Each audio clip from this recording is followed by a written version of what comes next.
Bom dia, boa tarde, boa noite. Estamos aqui mais uma vez para compartilharmos da palavra do Senhor. Mais uma vez o Senhor trouxe-nos um assunto. Estamos aqui para compartilharmos e aprender de uma forma simples as coisas que nos parecem complicadas acerca da palavra do Senhor, né? Esse tema qual eu venho trazer hoje, esse assunto, é um tanto quanto polêmico, porque polêmico eu digo no sentido de existirem várias teorias e várias teologias que apontam finalidades distintas para esse assunto. Nós vamos falar sobre um episódio que o apóstolo Paulo menciona um espinho na carne dele, onde essas teologias e teorias tentam adivinhar o que seria esse espinho na carne. Então vamos, através desse vídeo, chegar a essa conclusão analisando através da Bíblia. O que a Bíblia diz sobre esse espinho? Amém? Qual era esse espinho? Qual a finalidade? E esse texto se encontra no livro de 2 Coríntios, no capítulo 12. Você leia se você tiver a oportunidade.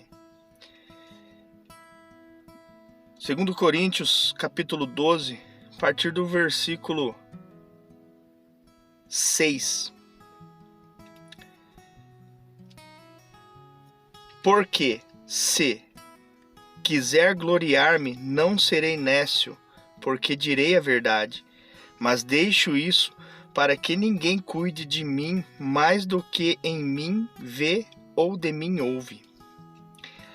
E para que não me exaltasse pelas excelências da revelação, foi-me dado um espinho na carne, a saber, um mensageiro de Satanás, para me esbofetear, a fim de não me exaltar, acerca do qual 3 vezes orei ao Senhor para que se desviasse de mim.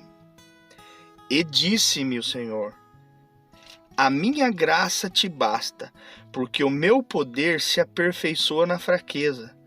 De boa vontade, pois me gloriarei nas minhas fraquezas, para que em mim habite o poder de Cristo. Pelo que sinto prazer nas fraquezas, nas injúrias, nas necessidades, nas perseguições, nas angústias, por amor de Cristo, porque quando estou fraco, então sou forte. Nós vemos, irmãos, que, como eu mencionei no começo, muitas teologias e teorias tentam adivinhar, afim, qual é esse espinho na carne, o que era esse espinho na carne.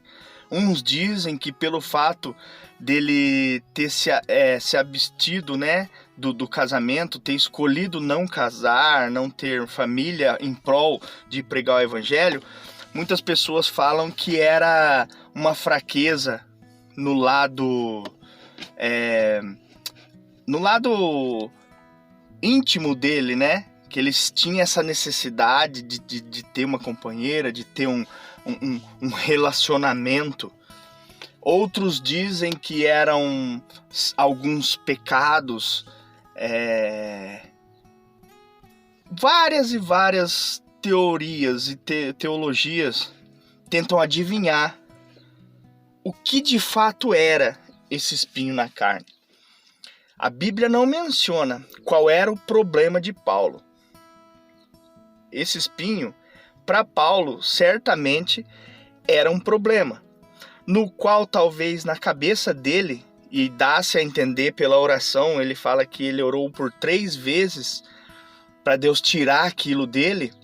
Na cabeça dele, talvez ele entendia que fosse algo que estava nele, ou uma vontade que estava nele, um desejo, ou uma doença, alguma coisa que o impedia de agradar ao Senhor, ou o impedia de ser mais assíduo na obra, que o impedia de ser mais excelente naquilo que ele fazia. E ele fala que por 3 vezes ele orou ao Senhor. O interessante é que muitas pessoas, muitas más interpretações, acham que esse espinho, como diz que aqui no versículo 7, fala, né? E para que não me exaltasse pelas excelências da revelação, foi-me dado um espinho na carne, a saber, um mensageiro de Satanás para me esbofetear, a fim de não me exaltar. Muitos ensinamentos dizem que o próprio, como diz, o mensageiro de Satanás, é como se fosse algo colocado nele por Satanás. E não foi, porque se você parar para analisar, aqui ele está falando que esse espinho foi colocado nele para que ele não se exaltasse. Um mensageiro de Satanás o trouxe, mas não foi Satanás que ordenou, que colocou. Assim como Jó. Na história de Jó nós sabemos que Satanás ele foi intermediado, aliás, ele foi o mediador de levar aquelas situações que Jó passou. Foi Satanás que levou até ele, porém Deus permitiu. Deus concordou em testar Jó, mesmo sabendo da fidelidade dele. Mas enfim, voltando aqui na história do apóstolo Paulo, fala sobre exaltação, né? Em algumas versões fala soberba, para que eu não me ensoberbecesse. O que é soberba? Se exaltar a si mesmo por causa do conhecimento, né? Por causa da excelência que foi revelada a ele. Talvez humanamente ele poderia se sentir o cara, né? Como se diz assim, aquele que sabe tudo. E vamos ler um trecho em Tiago, livro de Tiago, no capítulo 4, e o versículo 6. Tiago, capítulo 4, versículo 6 diz assim: Antes da maior graça, portanto diz, Deus resiste aos soberbos, dá, porém, graça aos humildes. Deus resiste aos soberbos. Sabemos da história de Lúcifer, o anjo de luz que desceu, né, que foi lançado. E porque, assim, bem por cima, muitas pessoas conhecem parte da história onde sabe que ele foi lançado por causa da soberba. Porque ele quis ser igual a Deus. No período em que Deus estava construindo o planeta, todas as coisas, e ele ficou lá no paraíso, e ele se sentiu como Deus. E a Bíblia fala que ele era muito importante, né? O anjo Lúcifer, ele era um anjo de luz, ele orquestrava todo o louvor lá no céu. Do corpo dele emitia sons de louvor ao Senhor. E ele era perfeito. A palavra de Deus fala que ele era perfeito. Ele era, até então, a criatura mais perfeita que Deus tinha feito. E a soberba derrubou ele. E aqui em Tiago está falando que Deus resiste aos soberbos. Ou seja, a única classe de homem que Deus rejeita, Deus não rejeita o pecador. Deus não rejeita aquele que aparentemente está perdido, ou que a humanidade descarta. Os doentes, a Bíblia fala que ele veio para os doentes. Doentes não só de doença física, mas de perca, de entrega ao pecado. mas o soberbo ele resiste. Sabe, irmãos, aquela pessoa que ela se acha maioral, que ela se acha acima de Deus, que só ela sabe, só ela conhece, que ela é o que é por causa do conhecimento dela, que ela chegou aonde chegou por esforço dela, nunca agradece a Deus, não reconhece que Deus providencia todas as coisas, todos os trabalhos, a saúde para que se trabalhe e conquiste, tudo vem de Deus. E Deus ele rejeita o soberbo, porque o soberbo ele não reconhece Deus como Deus. Embora da boca para fora ele possa até falar, mas as atitudes, a vivência, o eu dele é maior. E enquanto ele não negar esse eu, se esvaziar de si, Deus não se achega a ele. Porque Deus ele precisa de um espaço vazio para ele preencher. Um copo transbordante, ele não vai caber mais nada. Então, se esse copo ele tá totalmente cheio da soberba, não tem espaço para Deus.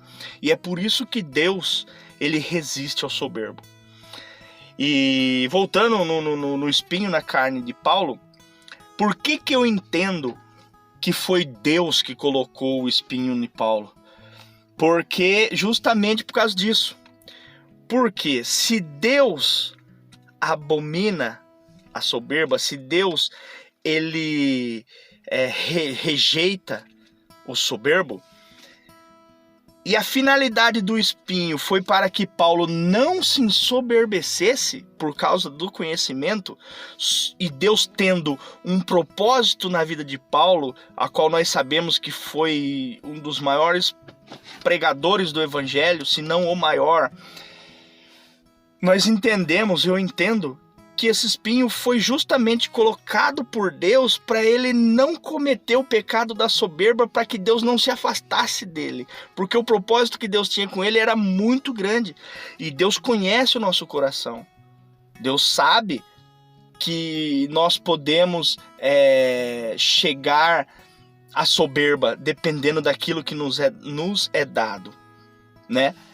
Então foi o próprio Deus que colocou. E ele se sentindo que aquele espinho era algo, porque o anseio de Paulo também em agradar ao Senhor era muito grande. E ele sabendo que aquele espinho, aquela situação, aquele incômodo, que não se sabe de fato o que era, na cabeça dele o impedia de agradar mais ainda ao Senhor, ele orou por 3 vezes, o capítulo fala. E eu orei por 3 vezes para que Deus tirasse de mim. E o Senhor respondeu para ele. E qual foi a resposta do Senhor? Que está no versículo 9. E disse-me o Senhor: a minha graça te basta. E isso é... aleluia. A minha graça te basta, porque o meu poder se aperfeiçoa na fraqueza. De boa vontade, pois me gloriarei nas minhas fraquezas, para que em mim habite o poder de Cristo. Pelo que sinto prazer nas fraquezas, nas injúrias, nas necessidades, nas perseguições, nas angústias por amor de Cristo. Porque quando eu estou fraco, aí então eu sou forte. Aleluia. A graça do Senhor nos basta. A graça o nome já diz, é algo que nos foi dado de graça. A salvação ela veio por intermédio de Cristo na cruz do Calvário. E isso a palavra fala que não vem de nós. Isso é dom de Deus, justamente para nós também não nos ensoberbecer, para dizer que conquistamos a salvação através do nosso próprio esforço. Por isso que fala o versículo, eu não vou saber direito onde que está, mas eu vou mencionar que fala assim, ó: pela graça sois salvos, e isso não vem de vós, é um dom de Deus. Aleluia. Então, irmãos, é essa graça que nos basta. E quando o apóstolo Paulo fala das fraquezas, que quando ele está fraco, aí sim ele é forte, é porque ele reconhece que sem Deus ele não é nada.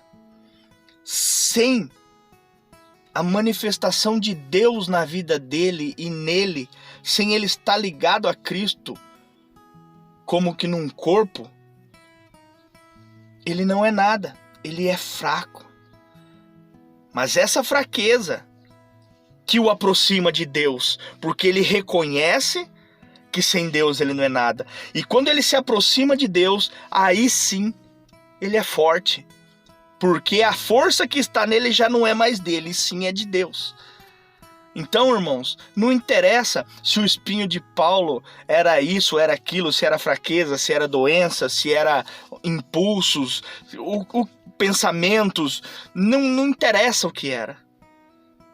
Entendeu? A ênfase dessa passagem não está no espinho, está na graça. Se o irmão consegue compreender, o espinho, e digo mais, irmão, o espinho só não foi mencionado, aleluia, acredito eu, porque não está mencionado o que de fato era, é porque diante de todas essas teorias e de todas essas teologias, a gente pode encaixar, pode ser qualquer coisa, entende? Pode ser uma fraqueza, pode ser um pecado, pode ser um pensamento, pode ser uma doença. E então a palavra de Deus ela não deixa claro de fato o que era. Para quê? Para que eu e você também se encaixe nessa palavra. Porque todos nós temos esse espinho. E esse espinho faz parte do nosso eu, da nossa natureza humana.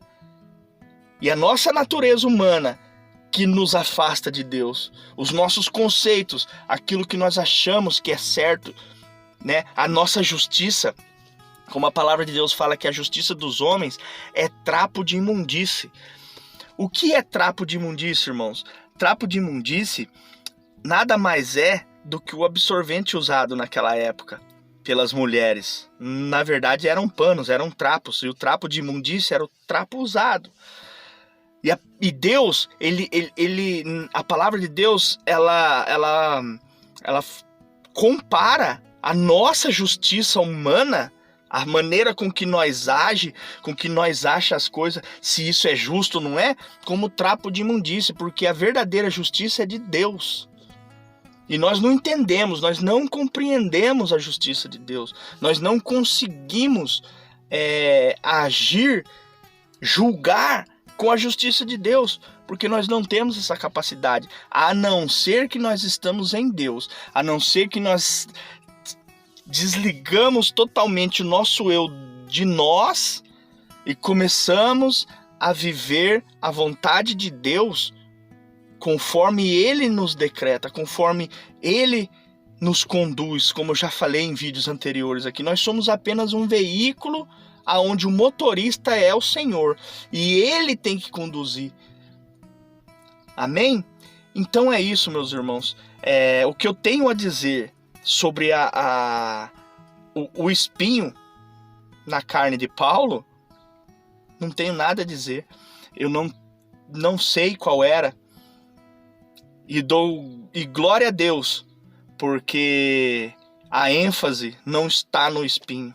O seu problema, o seu pecado, aquilo que talvez você imagine que não tem mais jeito, que a sua vida ela não tem mais jeito.